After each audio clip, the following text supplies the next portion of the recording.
lovely Squirrel Squad listeners. Trying to get my angel head in the picture, but not too much above it. That's good enough. Okay, we're at chapter 34 called The Ship of Dreams Comes to Harbor. I always forget to take a slug of my water. I love my Circle bottle. I should be an affiliate for them, but I tried and they said, nah. Guess I didn't have enough people for them or something or other. One morning when a windy golden sunrise was billowing over the gulf in waves of light, a certain weary stork flew over the bar of Four Winds Harbor on his way from the land of evening stars. Under his wing was tucked a sleepy, starry-eyed little creature. The stork was tired and he looked wistfully about him. He knew he was somewhere near his destination, but he could not yet see it. The big white lighthouse on the red sandstone cliff had its good points, but no stork possessed of any gumption would leave a new velvet baby there. An old gray house surrounded by willows in a blossomy brook valley looked more promising, but did not seem quite the thing either. The staring green abode further on was manifestly out of the question. Then the stork brightened up. He had caught sight of the very place, a little white house. How cute this is written. Nestled against a big whispering fir wood with a spiral of blue smoke winding up from its kitchen chimney. A house which just looked as if it were meant for babies. The stork gave a sigh of satisfaction and softly alighted on the ridgepole. Half an hour later, Gilbert ran down the hall and tapped on the spare room door. A drowsy voice answered him, and in a moment Marilla's pale, scared face peeped out from behind the door. "Marilla, Anna sent me to tell you that a certain young gentleman has arrived here. He hasn't brought much luggage with him, but he evidently means to stay." "Oh, for pity's sake," said Marilla blankly, "you don't mean to tell me, Gilbert, that it's all over? Why wasn't I called?" "That's what I was thinking.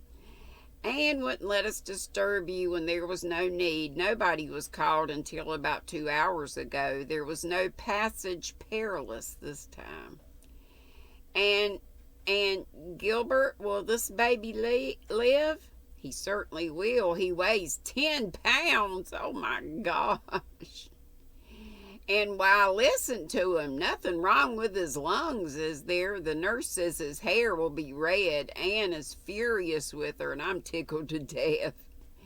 That was a wonderful day in the little house of dreams. Doggone, I was hoping they'd have another little girl, but maybe a girl will come next. I'm so partial to baby girls. "The best dream of all has come true," said Anne, pale and rapturous. "Oh, Marilla, I hardly dare believe it. After that horrible day last summer, I have had a heartache ever since then, but it's gone now. This baby will take Joy's place," said Marilla. "Oh, no, Marilla, he can't. Nothing can ever do that. He has his own place, my dear wee man-child, but little Joy has hers and will always have it. If she had lived, she would have been over a year old. She would have been toddling around on her tiny feet and lisping a few words. I can see her so plainly, Marilla.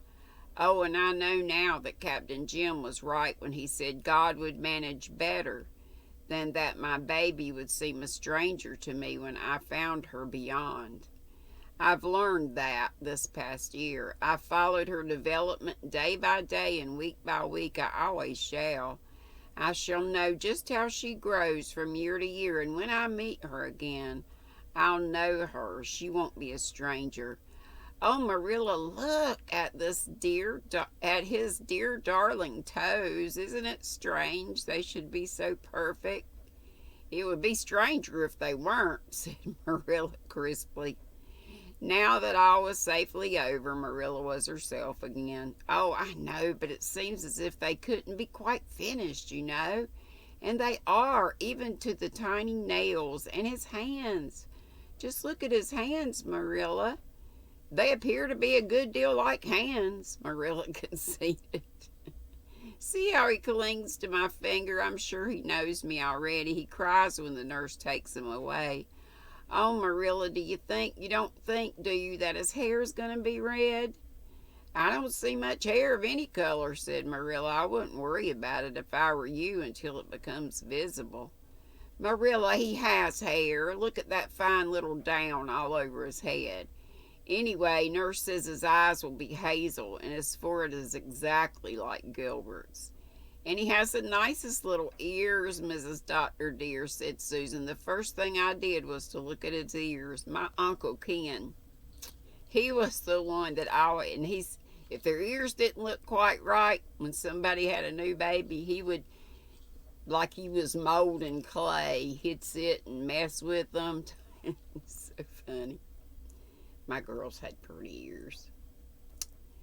Let's see, but ears is, let's see.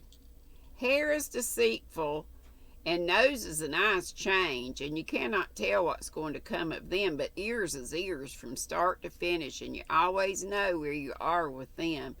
Just look at their shape, and they are set right back against his precious head. You will never need to be ashamed of his ears, Mrs. Dr. Dear.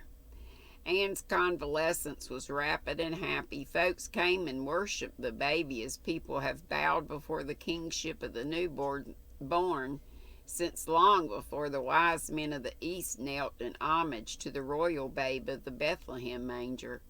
Leslie, slowly finding herself amid the new conditions of her life, hovered over it like a beautiful golden-crowned Madonna. Miss Cornelia nursed it as knackily as could any mother in Israel. Captain Jim held the small creature in his big brown hands and gazed tenderly at it with eyes that saw the children who had never been born to him. "What are you going to call him?" asked Miss Cornelia. "Anne has settled his name," answered Gilbert. "James Matthew, after the two finest gentlemen I've ever known. Not even saving your presence," said Anne with a saucy glance at Gilbert. Gilbert smiled.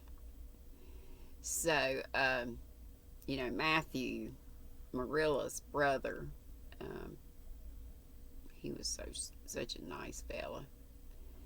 I never knew Matthew very well. Gilbert smiled. "I never knew Matthew very well. He was so shy we boys couldn't get acquainted with him, but I quite agree with you that Captain Jim is one of the rarest and finest souls God ever clothed in clay. He's so delighted over the fact that we have given his name to our small lad. It seems he has no other namesake. Well, James Matthew is a name that will wear well and not fade in the washing," said Miss Cornelia. "I'm glad you didn't load him down with some highfalutin romantic name he'd be ashamed of when he gets to be a grandfather. Mrs. William Drew at the Glen has called her baby Bertie Shakespeare. Quite a combination, isn't it? And I'm glad you haven't had much trouble picking on a name. Some folks have an awful time. When the Stanley Flagg's first boy was born, there was so much rivalry as to who the child should be named for that the poor little soul had to go for 2 years without a name.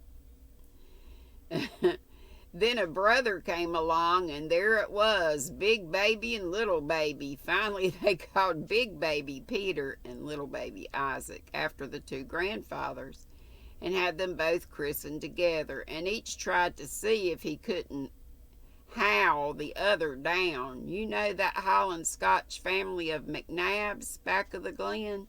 They've got 12 boys, and the oldest and the youngest are both called Neil. Big Neil and Little Neil in the same family. Well, I suppose they ran out of names. I have read somewhere, laughed Anne, that the first child is a poem, but the 10th is very prosy prose. Perhaps Mrs. McNabb thought the 12th was merely an old tale retold. Well, there's something to be said for large families, said Miss Cornelia with a sigh. I was an only child for 8 years, and my daughter was for almost 9, my eldest. Let's see. I was an only child for 8 years, and I did not long for a brother and sister. Mother told me to pray for one, and pray I did, believe me. Oh, she did long. And I did long for a brother and sister. And pray I did, believe me. Well, one day Aunt Nellie came to me and said, Cornelia, there's a little brother for you upstairs in your ma's room. You can go up and see him. I was so excited and delighted I just flew upstairs, and old Mrs. Flagg lifted up the baby for me to see. Lord, Ann dearie, I never was so disappointed in my life. You see, I'd been praying for a brother 2 years older than myself. How long did it take you to get over your disappointment? Asked Ann amid her laughter. Well, I had a spite at Providence for a good spell, and for weeks I wouldn't even look at the baby. Nobody knew why, for I never told. Then he began to get real cute and held out his wee hands to me, and I began to get fond of him, but I didn't get really reconciled to him until one day a school chum came to see him and said she thought he was awful small for his age. I just got boiling mad, and I sailed right into her and told her she didn't know a nice baby when she saw one, and ours was the nicest baby in the world. And after that, I just worshipped him. Mother died before he was 3 years old, so I was sister and mother to him both. Poor little lad, he was never strong, and he died when he wasn't much over 20. Seems to me I'd have given anything on earth, Aunt dearie, if he had only lived. Oh. Miss Cornelia sighed. Gilbert had gone down, and Leslie, who had been crooning over the small James Matthew in the dormer window, laid him asleep in his basket and went her way. As soon as she was safely out of earshot, Miss Cornelia bent forward and said in a conspirator's whisper, Ann dearie, I'd a letter from Owen Ford yesterday. He's in Vancouver just now, but he wants to know if I can board him for a month later on. You know what that means. Well, I hope we're doing right. We've nothing to do with it. We couldn't prevent him from coming to Four Winds if he wanted to, said Anne quickly. She did not like the feeling of matchmaking Miss Cornelia's whispers gave her. Then she weakly succumbed herself. Don't let Leslie know he's coming until he's here, she said. If she found out, I feel sure she would go away at once. She intends to go in the fall anyway. She told me so the other day. She's going to Montreal to take up nursing and make what she can of her life. Oh, well, Ann dearie, said Miss Cornelia, nodding sagely, that is all as it may be. You and I have done our part, and we must leave the rest to higher hands. And that's all. Chapter 35 we'll read tomorrow, called Politics at Four Winds. Okie dokie, have a great crafty Saturday. It's a beautiful day here after being yucky and rainy yesterday. The wind's up. But it's a beautiful sunshine and Carolina blue sky. And I'll be light tea at 3 with GrannyDee, so I hope to see you. Love you. Be sweet. Don't be ugly. Bye-bye.